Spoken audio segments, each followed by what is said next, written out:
Okay, everybody, we're back out here. We're trying to finish our conversation with transport. I just wanted to show you guys what I got set up here. It's a 1 gallon Ziploc bag. Put a couple rocks in the corner. Use the cherry tree as our victim. Okay, and what I did is I just sealed this up, right? And just put a little bit of painter's tape here in the corner. Rest of the leaves are out playing in nature. I just trapped these leaves in here to try to catch all the moisture that's coming off of the leaves, and hopefully be able to show you guys exactly what transpiration is accomplishing in terms of water movement in plants. But we'll check back on that in a couple hours here. This over here is a maple tree. I want to just continue our conversation, take a look at that. You know, it's a maple tree here because obviously the leaf shape, so one of the primary things I'm looking at. But another thing that's really interesting in New England here is we have these two leaf petioles are opposite each other, so the node for both leaves is directly across, and that's unusual, right? So maples, ashes, dogwoods, horse chestnuts, there's a expression mad horse, easy way to remember that. If you see the leaf petioles opposite each other, gives you an idea it's one of those species we're discussing. Just to show you another tree real fast that does not have another plant here. You guys can see there's one node there, there's another node there. Okay, so those are alternate, not opposite, the petioles, and you can see there's an internode region in between that I'm rubbing my finger across right there. And a maple, remember, they would be directly across from each other. Okay, back to phloem.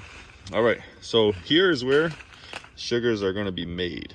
Okay, so remember, on the underside of this leaf, you're going to have thousands and thousands of stomata that are continually pulling carbon dioxide from the air. They're going through that process called photosynthesis. They're making sugars.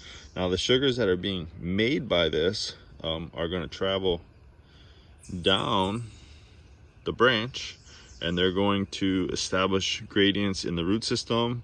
Some plants will have storage systems in the root system. Think about like a carrot or a potato, where they're going to be able to store a lot of nutrients that are produced in the leaf. But the movement of the phloem is down the plant tissue. Okay, and remember, phloem's only found on that outer, very outer edge, just underneath this cork cambrian here, this bark that we're seeing.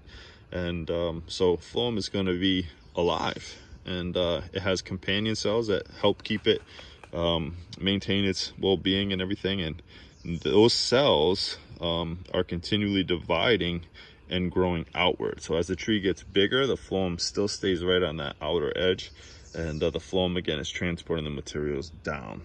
So we would call the leaf here a source. That's where the sugar is made. Okay, and a sink would be, in this case, the root system. Okay, or we could think about like a fruit. So like if you had an apple tree, the sugars that are made here are going to go to the plant's ovary, the apple itself, and make the apple, you know, stacked full of sugars, which will help it, you know, get a jump on the next generation. So sinks can be in the root, they can be in the plant ovary, depending on the species. But I want everybody to understand that concept of source is where the sugars are produced. Photosynthesis obviously is a process. They're transported down these veins, down through the petiole, down through the stem, all the way down through the branches, all the way down to the root system. And we can tap into that flow in a maple, right? We talked about maple sugar before, and you could put like a little tiny tap into the tree.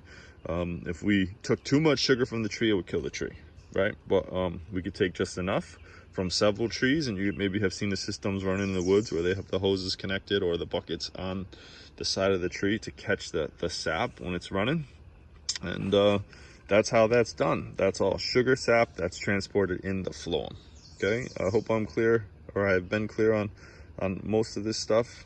The last thing I just want to point out to you is the type of movement we're talking about, and the type of movement is bulk flow. So the way I like to think about that is, in your house you have like a faucet system. If you turn a faucet on, water comes out right away.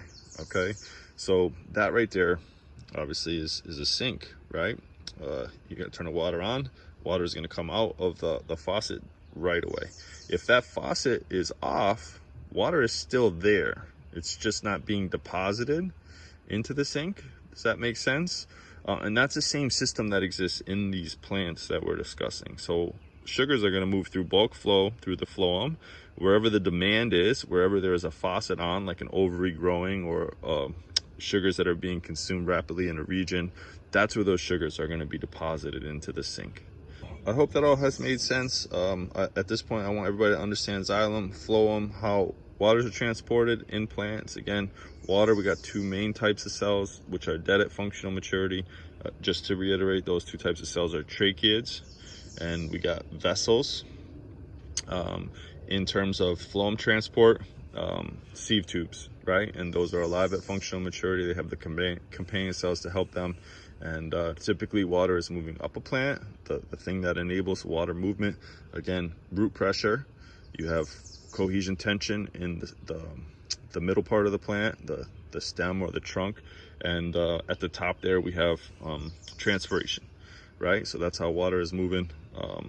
Sugars are made in the leaf, and they're going to be transported down to a sink based on bulk flow. All right, we got this. Have a good day, everybody. Okay, guys, it's only been about a half hour, but I wanted to show you some of the results of this. You guys can see all the moisture that's starting to form on the inside of the bag, and that's all transpiration coming off of the leaf surface. None of that is moisture on the outside of the bag.